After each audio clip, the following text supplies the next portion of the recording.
Despite higher numbers that we've seen over the past few days, lower risk communities are being allowed to move forward with the reopening plan. The second step of phase 3 begins today, but not everywhere. WBZ's Christina Hager is live in Woburn tonight to show us what's reopening in some communities. Christina?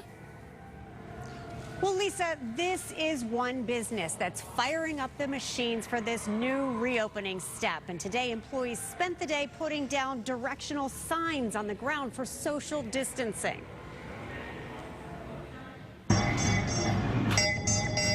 It's been almost 7 months since the laser tag was powered up like this.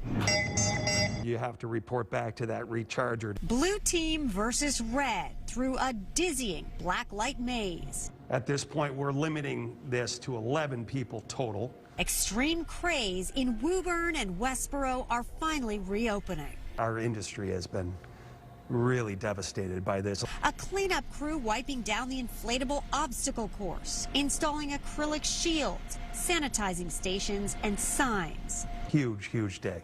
Huge day to determining whether or not we're going to survive or not. For lower risk cities and towns, the second step of phase 3 in Massachusetts reopening now allows indoor and outdoor theaters to increase to 50% capacity.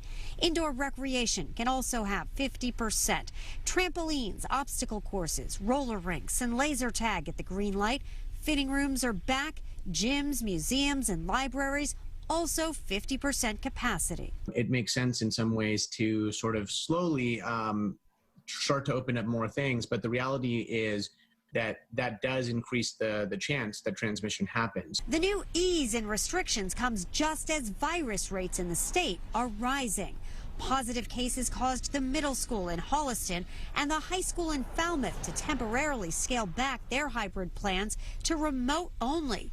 And even though Somerville and Cambridge are in lower risk categories, they're opting to hold off on this new step. They should be cautious in every way they can. There's a point where it gets to be overcautious. If you do plan to go to a place like this, the owner here says it's a good idea to make reservations ahead of time because of the limited capacity. And like everywhere else we go these days, masks will be required here once there are people also. In Woburn, Christina Hager, WBZ News.